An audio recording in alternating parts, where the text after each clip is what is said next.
Good morning one and all. सभी दर्शकों का स्वागत है। मैं संजीव शर्मा हूं और आप पंजाब केसरी टीवी देख रहे हैं। सुबह के 9:30 बजने को है और ठीक आधे घंटे बाद बीजेपी की जो बैठक शिमला में चल रही है, जो 3 दिन की है, पिछले कल हुई, आज उसके दूसरे दिन का जो कार्यवाही है वो शुरू होने वाली है ठीक आधे घंटे बाद, यानी 10 बजे। आज एक्सटेंडेड कोर ग्रुप की बैठक है, लेकिन उससे पहले एक अहम बैठक और होगी जिसमें कोर ग्रुप के ही सदस्य होंगे और कुछ मंत्रियों की पेशी होगी। तो इस पूरी खबर की हम आपको जानकारी देंगे। सबसे बड़ी खबर है कि कल देर रात तक Shalini Thakur, very good morning and welcome to you. Ashutosh Goyal ji, बहुत बहुत स्वागत है और सुप्रभातम।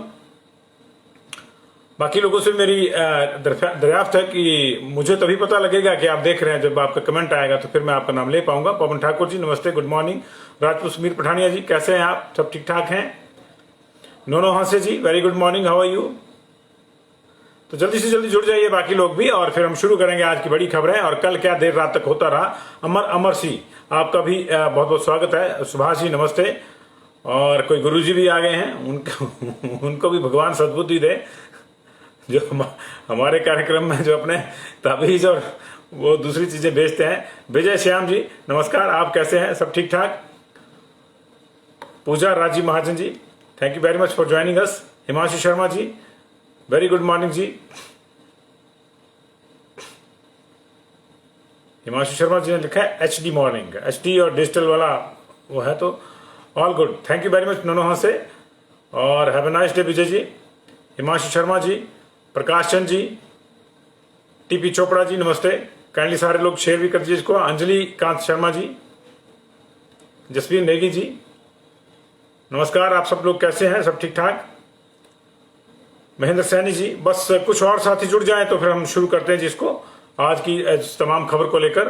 राजीव भनोट जी नमस्ते, अनिल द्रोज जी, राजीव जी, देवेंद्र वर्मा जी, निखिल नारू जी, शेर सिंह चौहान जी, सुनील नेगी जी, आशुतोष गोयल जी नमस्ते, नीरज शर्मा जी, बहुत बहुत शुक्रिया सब लोगों के जुड़ाव के लिए। बहुत से लोग जुड़ गए हैं। यासीन भट्ट जी, आपका भी स्वागत है। पदम सामता, आपका भी स्वागत है। प्रवीण पिल्लू, आपका भी स्वागत है।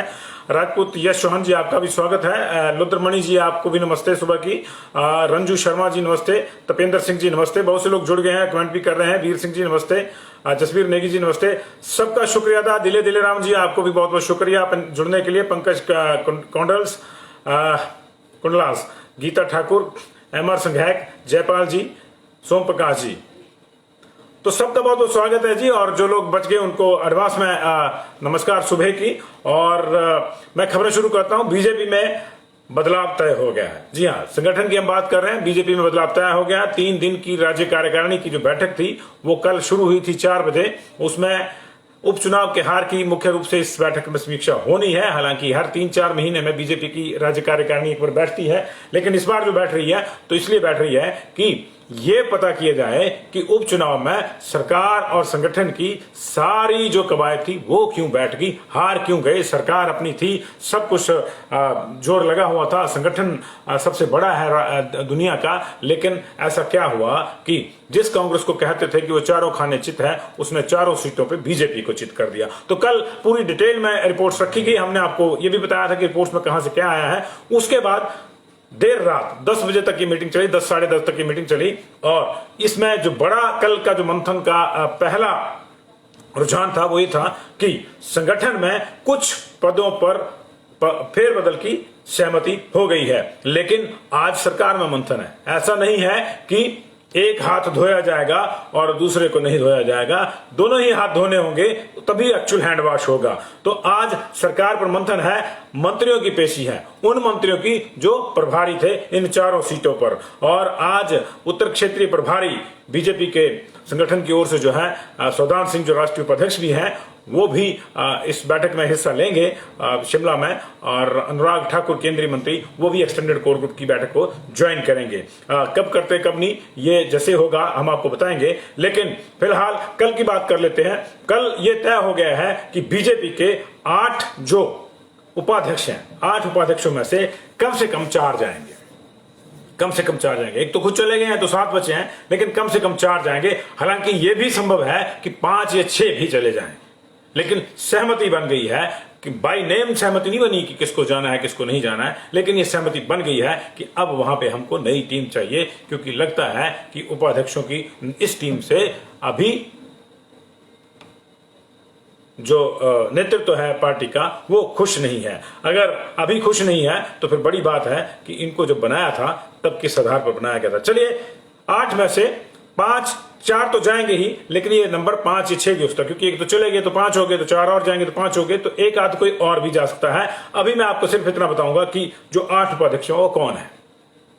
प्रवीण शर्मा है, मूंछों वाले, पालमपुर और मंडी वाले तो है नहीं कहीं अभी, लेकिन ऊना वाले प्रवीण शर्मा है, और कृपाल परमार थे इन द सेंस कि उनको हैं भी कह रही है बीजेपी, क्योंकि बीजेपी का कहना है कि अभी सोशल मीडिया पे इस्तीफे हैं, हमें नहीं मिले हैं। जब तक नहीं मिलते तब तक उस पर कुछ सोचा नहीं जाएगा। तो प्रवीण शर्मा, कृपाल परमार, राम सिंह कुल्लू वाले ये उपाध्यक्षों में है। रतनपाल अर्की से जो जीते, माफ कीजिए, जो जीते ही नहीं अर्की से, और जिनकी हार के ऊपर भी समीक्षा हो रही है वो भी है, राम सिंह भी है। इसके अलावा पुरुषोत्तम गुलेरिया है, संजीव कटवाल है, कमलेश कुमारी है, धनेश्वरी ठाकुर है। 2 महिलाएं, 6 पुरुष, 8 इस वक्त बीजेपी में उपाध्यक्ष हैं। 8 ही होते हैं इनके जो संविधान है उसके अनुसार, और इन 8 में से एक ने इस्तीफा दे दिया है। हालांकि प्रभारी साहब का ये कहना था कि इस्तीफा पहुंचा नहीं दफ्तर में, हो सकता है। अब देखिए फतेहपुर से इस्तीफे को चल के आना है, रास्ते में कई जगह जाम लगता है, कई कुछ हो जाता है, तो वर्चुअल में जो है वो पहुंच गया होगा, वो तो पहुंच ही गया है। एक्चुअल में जब पहुंचेगा तो देखा जाएगा। लेकिन ये 8 लोग हैं, तो इन 8 लोगों में से कौन 4, 5 या 6 जाएंगे, ये अभी बाई नेम तय नहीं है, लेकिन इतना तय है कि जाएंगे। अब बाई नेम वाला जो मामला है वो दिल्ली जाके तय होगा, दिल्ली जाके तय हो सकता है। यहां वालों ने कोई नाम सुझा दिया कि ए को निकाल दो, दिल्ली वालों को लगा कि नहीं, ए की गुणवत्ता है कुछ, ए का यहां हम उपयोग कर सकते हैं, तो बी को निकालो, जो अगर बी बाहर रखा हो तो इस तरह से हो सकता है। तो ये है। और महामंत्री जो है वो 4 हैं, एक संगठन मंत्री है और 3 महामंत्री हैं, तो उन 4 में से भी 2 जाएंगे, यानी 50-50 का मामला लग रहा है उपाध्यक्षों। उसमें अभी कौन है देखिए, उसमें त्रिलोक कपूर है, त्रिलोक जम्वाल है, तो 2 तो त्रिलोक हैं, और एक राकेश जम्वाल है, और उसके बाद संगठन मंत्री हैं। संगठन मंत्री को लेकर मीडिया में और एक अधिकारी की लड़ाई वाली जो चर्चा है वो अलग है, लेकिन बदलाव का जो मामला है वो 3 में ही फंसता है फिर आके, बदलाव का मामला, क्योंकि संगठन मंत्री को बदला या नहीं बदला ये संघ का कार्यक्षेत्र है, ये बीजेपी का कार्यक्षेत्र नहीं है। तो अगर उनको बदला होगा तो संघ बदलेगा। लेकिन जो 3 हैं, राकेश जम्वाल, त्रिलोक कपूर और त्रिलोक जम्वाल, इनमें से 2 जाएंगे, इनमें से 2 जाएंगे। और दिलचस्प ढंग से मैं आपको एक और हिंट देता हूं कि 2 तो इनमें से सीधे तौर पर राष्ट्रीय अध्यक्ष जगत प्रकाश नड्डा के आदमी हैं, और एक को जयराम ठाकुर के गुट से माना जाता है। और संगठन वाले जो हैं वो तो संगठन के हैं, तो फिर वो तो सबके गुटों के हैं, हाथी के पांव में सबका पांव वाली स्थिति है। तो इन 3 में से बेसिकली 4 हैं, लेकिन इन 3 महामंत्रियों में से 2 जाएंगे। ये भी लगभग तय है। कौन जाएगा कौन नहीं इसका फैसला दिल्ली में होगा, क्योंकि नाम, वही बात आ गई ना कि वहां पे कोई नाम पसंद है किसी को, कोई नहीं है, तो इसको हटा दो, उसको रख लो, उसको हटा दो, उसको रख लो। एक फार्मूला भी तैयार किया जा रहा है जिससे ये ना लगे कि इनको किक पड़ी है, चाहे वो उपाध्यक्ष हटाए जा रहे हो चाहे महामंत्री। एक फार्मूला यह भी बनाया जा रहा है कि ऐसा कुछ पैकेज, ऐसा कुछ रैपर में लपेट के मामला यह किया जाए कि ऐसा नहीं लगे कि इनको लताड़ा गया है, इनको ठुकराया गया है, इनको जो है धकियाया गया है बाहर को, ऐसा ना लगे। तो ये सहमतियां संगठन में बन गई हैं। तो आधे उपाध्यक्ष जा रहे हैं, आधे महामंत्री जा रहे हैं। अब आप ये मत पूछ लीजिएगा अध्यक्ष का क्या होगा, वो दिल्ली वाले तय करेंगे। ये अभी तो अध्यक्ष ही तय कर रहे हैं ना, क्योंकि ये सारी चीजें जो होंगी वो अध्यक्ष के नाम पे होंगी। अध्यक्ष को जाना होगा तो बाद में दिल्ली से जाएंगे, लेकिन अभी ये चर्चा हो गई है। लेकिन मंत्रियों का क्या होगा, मंत्रियों का क्या होगा, इसके लिए भी मामला जो है फिट कर लिया गया है। आज औपचारिक तौर पर उन मंत्रियों को बुलाया गया है, कोर कमेटी ने उनको सुनना है। वरिष्ठ नेतृत्व उन लोगों को बुलाया हुआ वरिष्ठ नेतृत्व ने उनको सुनेगा जो प्रभारी थे, उनसे भी पूछा जाएगा। हालांकि उनकी रिपोर्ट कल ही आ गई थी, मंडल की रिपोर्ट आ गई थी, कैंडिडेट्स की रिपोर्ट आ गई थी, प्रभारियों की रिपोर्ट आ गई थी, और एक जगह मंडी में समन्वय की राकेश जम्वाल की रिपोर्ट भी आई थी। तो ये रिपोर्ट तो आ गई थी, इन पे चर्चा हो गई है। अब इस पे चर्चा नहीं होगी, इनका जो क्रक्स था वो निकाल के कोर कमेटी ने रख लिया है, कुछ पॉइंट्स जो रखने होते हैं वो रख लिए। लेकिन आज मंत्रियों की पेशी होगी। आपकी जानकारी के लिए बता दें मंत्री कौन कौन सीधे तौर पर इन्वॉल्व थे। मुख्यमंत्री को मिलाकर 12 हैं, मुख्यमंत्री को मिलाकर 12 हैं, और अर्की में राजीव सहजल और वीरेंद्र कंवर थे। प्रभारी हालांकि राजीव बिंदल थे, लेकिन वो अभी ना मंत्री हैं ना संगठन में उनके पास कोई बड़ा दायित्व है। तो वो प्रभारी जरूर थे, लेकिन पहले राजीव सहजल को बनाया गया था, फिर उनको तुरंत अगले 2 दिन बाद जो राजीव बिंदल को बना के राजीव सहजल को सह प्रभारी बना दिया, लेकिन साथ में ड्यूटी थी वहां वीरेंद्र कंवर की। सबसे पहले अगर किसी मंत्री ने जिम्मेदारी ली थी और ये कहा था कि हार की जिम्मेदारी मेरी भी है क्योंकि मैंने भी वहां प्रचार किया, तो वो वीरेंद्र कंवर थे। लेकिन अभी राजीव सहजल जो खुद कोर ग्रुप में भी हैं, अभी आज उनकी भी पेशी होगी। यानी समझ रहे हैं ना कि पहले इस तरफ बैठेंगे, अब आज उस तरफ बैठेंगे, कल इस तरफ बैठे थे, आज उस तरफ बैठेंगे, जवाब देने वालों में बैठेंगे, उनसे पूछा जाएगा। तो ये अर्की वाले थे। फतेहपुर में विक्रम ठाकुर, राकेश पठानिया 2 मंत्री थे। ये सीधे तौर पर लगाया गया था, इनको सेक्टर में बांट दिया गया था पूरी कंस्टिट्यूंसी को। कुछ बूथ उनके पास थे, कुछ बूथ उनके पास थे। 52 में से 52 पंचायतें थी वहां पे, कुछ पंचायतें उनके पास, कुछ पंचायतें उनके पास कर दी गई थी। तो विक्रम ठाकुर और राकेश पठानिया की भी आज पेशी है। और इसके बाद जुब्बल में सुरेश भारद्वाज और सुखराम चौधरी, 2 मंत्री, एक प्रभारी एक सह प्रभारी लगाए थे। सभी जगह 2-2 लगाए थे। मंडी में महेंद्र सिंह संसदीय क्षेत्र के चुनाव क्षेत्र के प्रभारी थे और गोविंद सिंह ठाकुर सह प्रभारी थे। हालांकि मंडी की जो संसदीय क्षेत्र है उसमें एक और मंत्री भी आते हैं, वो थे रामलाल मार्कंडे। लेकिन रामलाल मार्कंडे और महेंद्र सिंह तो अपनी एक्सप्लेनेशन पहले भी जाकर नड्डा जी को दे आए हैं क्योंकि उनके बंदे माने जाते हैं। लेकिन आज जो एक्सप्लेनेशन होगी उसमें एक बार फिर से महेंद्र सिंह और गोविंद सिंह को बुलाया गया है। यानी भले ही कितने बड़े मंत्री हों महेंद्र सिंह, लेकिन आज उनको जवाब देने वाली कुर्सी पे बैठना होगा। तो ये मंत्री को आज बुलाया गया और उसके बाद जाहिर है कि देखिए 2, 2, 4, 2, 6 और 2, 8 मंत्री यहां है जो सीधे तौर पर प्रभारी और सह प्रभारी थे।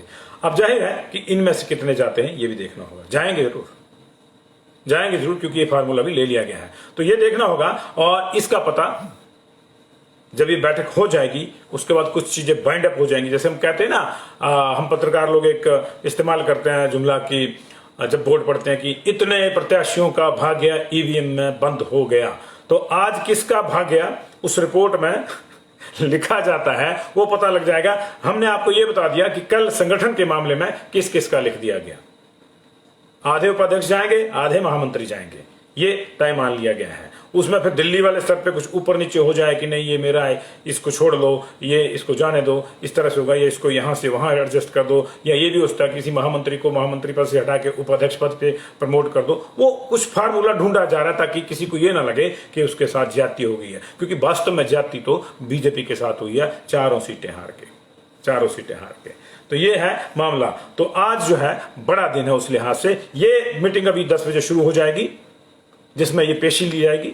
उसके बाद एक्सटेंडेड कोर ग्रुप की मीटिंग है जिसमें कोर ग्रुप के साथ साथ तमाम मोर्चे, चाहे वो अनुसूचित जाति मोर्चा है, अनुसूचित जनजाति मोर्चा है, महिला मोर्चा है, किसान मोर्चा है, युवा मोर्चा है, इनके जो अध्यक्ष हैं वो भी रहते हैं। मुख्य प्रवक्ता रहते हैं जो कि रणधीर शर्मा है। मीडिया के प्रभारी जो राकेश शर्मा है वो रहते हैं। इस तरह से इसमें तो ज्यादा लोग रहते हैं। लेकिन एक्सटेंडेड कोर ग्रुप में नॉर्मली ये नहीं तय होता कि इसको रखना है इसको। वो जो कोर ग्रुप ने तय कर लिया होता है उसको उसके सामने रखा जाता है और उस पे अगर किसी के विचार भिन्न हैं या कोई आदमी उठ के कहना चाहता है कि नहीं जनाब आपने ये जो किया इस पे आप जरा दोबारा विचार कर लीजिए, तो वो वाली पॉसिबिलिटी रहती है। लेकिन कौन बोलता है? बड़ी बात तो यह है कि बड़े नेताओं के सामने फिर कौन बोलता है। पार्टियों के हाल अब आप जानते ही हैं। वो गए जमाने जब शांता कुमार और रणजीत सिंह में वोटिंग हुई थी मुख्यमंत्री पद के लिए, 1 वोट से फैसला हुआ था। अब नहीं होता, अब तो फैसले एक ही से होते हैं, वोट का तो मतलब ही नहीं है। तो ये चीजें आज होने वाली हैं। कब कब क्या क्या होता है इस पर हमारी नजर है। सौदान सिंह, अनुराग ठाकुर के आज इन मीटिंगों में जुड़ने के संकेत हैं। कल इंदु गोस्वामी जुड़ेंगी राज्यसभा की सदस्य। वो चंडीगढ़ में जो नगर निगम के चुनावों को लेकर उनको प्रभारी बनाया गया उसमें वो बिजी हैं। वो कल जो है संभवतः वो भी ज्वाइन करेंगी। ये सारी चीजें जो हैं ये जुड़ रही हैं। और एक्सटेंडेड कोर ग्रुप में ये भी पता किया जाएगा कि अगर कोई मोर्चे का अध्यक्ष या जो भी एक्सटेंडेड कोर ग्रुप का दूसरा सदस्य है उसको लगता है कि कुछ और कारण भी रहे हैं, महंगाई भी रही है, स्वर्ण आयोग वाले जो थे उनका आंदोलन भी रहा है, तो उसकी भी चर्चा हो जाएगी। लेकिन ऑलमोस्ट ये चीजें तय हो गई हैं कि संगठन में क्या क्या फेरबदल होना है, और जो संगठन का बड़ा ही फेरबदल होना है, छोटे मोटे ऑपरेशन के ठीक है लेकिन बड़ा ही होना है, दिल की चारों ही धमनियां बदलनी है, तो फिर दिल बदलने वाला मामला जो है वो दिल्ली से ही होगा। दिल दिल्ली में है, तो अभी बाकी चीजों का क्या ऑपरेशन होना ये तय हो गया, कौन कौन ऑपरेशन में बाहर होगा ये भी आपको जल्दी पता चल जाएगा, तो ये ठीक है जी। और एक दर्शक पूछ रहे हैं कि बाय नेम पूछ रहे हैं कि उनका क्या होगा। देखिए, अध्यक्ष और सीएम का मामला तो दिल्ली का मामला है, ये इसको कोर ग्रुप तय नहीं करेगा। वो कहने की बातें हैं कि जी विधायक दल की बैठक सबसे लास्ट में है। वही जब कल नड्डा जी ने कहा था ना कि कार्यकर्ता, कार्यकारिणी, कार्यक्रम कोष और कार्यालय, पांच के उन्होंने बताया था, उन्होंने 5 का कार दिए थे। तो अभी वैसे तो कागजों में तो देखिए कार्यकर्ताओं की जरूरत पड़ रही है, इसलिए कार्यकर्ताओं की वो जो तहरीर है उसको फिर से याद दिलाया जा रहा है, क्योंकि कार्यकर्ता जब नेपथ्य में भेज दिया जाता है, जाता नहीं है, वो नेपथ्य में भेज दिया जाता है, तब ये दिक्कत आती है कि आपकी सरकार होने के बावजूद आप 4 सीटें हार जाते हैं। कार्यकर्ता निश्चित तौर से आहत हैं, और उसके जख्मों पे कितना मरहम ये बैठकें लगाएंगी ये वक्त बताएगा। और अगर मरहम नहीं लगा तो जख्म और बढ़ता जाएगा, और जख्म ज्यादा बढ़ जाए तो फिर वो नासूर बन जाता है, और नासूर बन गया तो क्या होगा ये कहना मुश्किल नहीं है। तो इसलिए बीजेपी का जो शल्य चिकित्सा है, एक तरह से सर्जरी है, वो जारी है। अभी तय हो गया कि किस किस का ऑपरेशन होना है, जल्दी ही ऑपरेशन शुरू हो जाएगा। कुछ लोगों ने पहले छोड़, और अभी कुछ की लिस्ट बन गई है। क्या क्या होता है क्या क्या नहीं वक्त बताएगा, थोड़ा सा इंतजार कीजिए और इंतजार का मजा लीजिए। इजाजत दीजिए संजीव शर्मा को, देखते रहिए पंजाब केसरी टीवी।